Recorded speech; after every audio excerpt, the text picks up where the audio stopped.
Vamos começar com uma oração. Amado Deus e Pai, nós te agradecemos porque a tua perspectiva é eterna. O Senhor vê o princípio e o fim de todas as coisas. Nós pedimos que o Senhor Jesus, nosso sumo sacerdote e também nosso justo juiz, aquele que anda no meio das igrejas, que ele ilumine os nossos corações para a gente poder entender a tua vontade, especialmente nesses tempos de tanta confusão. Que a luz da tua palavra não só ilumine nossa mente, mas que ela também julgue tudo dentro de nós que não te agrada, para que a gente possa de fato andar no teu caminho. Em nome do Senhor Jesus, amém. Sejam muito bem-vindos todos que acompanham o canal Trigo Mais Fino. A palavra que vamos compartilhar hoje, olha, é de uma importância tremenda e com certeza vai trazer muita revelação para todo mundo que está buscando andar no caminho do Senhor. Ainda mais com os desafios que a gente enfrenta hoje em dia, não é mesmo? Para a gente começar a entender essa mensagem, o primeiro passo é pegar uma chave fundamental. A Bíblia nos mostra a igreja em duas condições bem diferentes. Uma que a gente pode chamar de normalidade, como tudo deveria ser, e outra de anormalidade, que é quando as coisas saem do plano original. Entender em qual desses momentos nós estamos vivendo, isso muda tudo. Vamos pensar assim, as cartas do apóstolo Paulo, elas são como a planta baixa, o projeto ideal da igreja para tempos normais. Elas mostram pra gente a verdade da igreja. Já as cartas de João, lá em Apocalipse, são tipo um manual de instruções para tempos anormais. É um dia prático para navegar no meio da confusão. Elas nos mostram o caminho da igreja.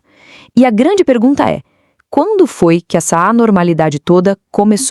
E a resposta pode surpreender. Não é algo de agora. O próprio apóstolo João, na sua primeira carta, já deu o alerta. Filhinhos, já é a última hora. Ele mesmo já estava vendo o começo da confusão, o surgimento de muitos anticristos. Isso vira o jogo, sabe? Apocalipse deixa de ser um livro só sobre o fim do mundo e se torna um guia prático para a igreja há quase 2000 anos. Então, aqui está o ponto central. Se a gente olha em volta e vê uma igreja cheia de divisões, de desvios, o nosso GPS espiritual para navegar nisso tudo não está onde a maioria das pessoas procura. Ele está bem aqui, em Apocalipse capítulos 2 e 3. Este é um mapa de Deus para a gente se manter fiel no meio do caos. E para aprender a usar esse mapa, vamos dar uma olhada na primeira coordenada, a igreja de Éfeso. A mensagem para eles não foi só uma carta qualquer. Foi, na verdade, uma profecia que revela o primeiro passo no desvio da igreja ao longo de toda a história. Olhando de fora, a igreja em Éfeso parecia perfeita, cheia de obras, trabalhadora, perseverante, teologicamente correta, rejeitando os falsos mestres. Eles acertavam em quase tudo.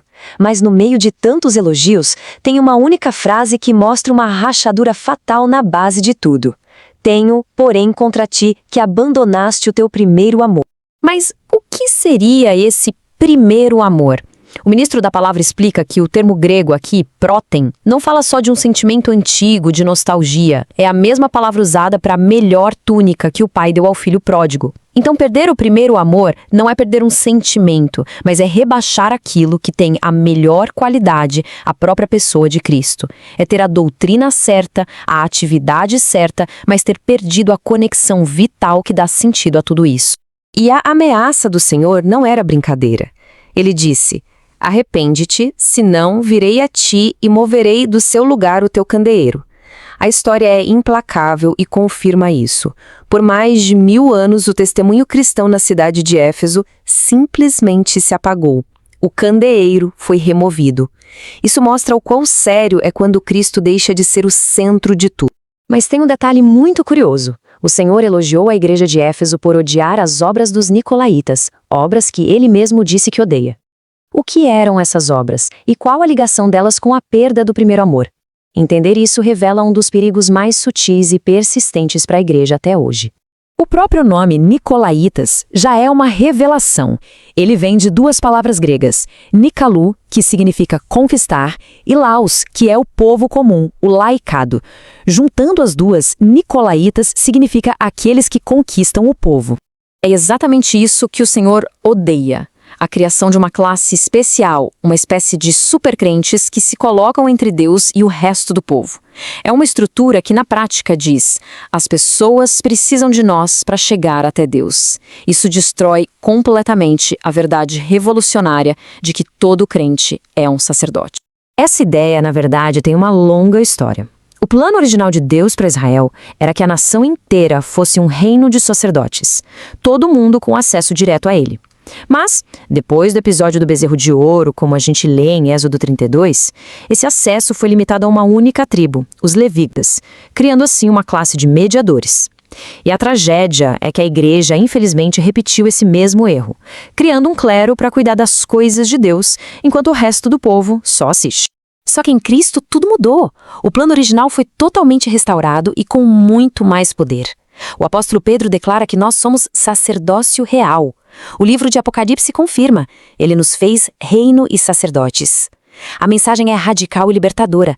Se uma pessoa foi lavada no sangue de Cristo, ela tem acesso direto a Deus. Não existe mais espaço para intermediários na igreja que Deus planejou. Diante de toda essa confusão, dessa anormalidade, o Espírito Santo faz um chamado bem específico no final de cada uma das 7 cartas. Não é um chamado para a igreja como um todo, mas para um grupo que ele chama de vencedores. Mas quem são eles, afinal? E a resposta é surpreendentemente simples e eu diria até libertadora. Um vencedor não é um super-herói espiritual, um cristão de um nível superior. Não, nada disso.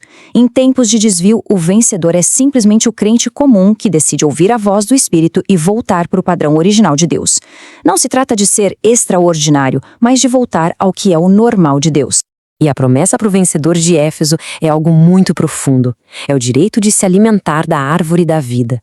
Isso é um retorno à intenção original de Deus lá no Jardim do Éden, uma vida de comunhão e dependência direta dele. É a própria essência que a igreja de Éfeso estava perdendo quando abandonou seu primeiro amor. No fim das contas, essa mensagem para Éfeso de quase 2000 anos atrás viaja no tempo e chega direto para nós. E a grande questão que fica não é só o que o Espírito disse para aquela igreja, mas sim o que o Espírito está dizendo hoje. A pergunta continua no ar. Quem tem ouvidos para ouvir?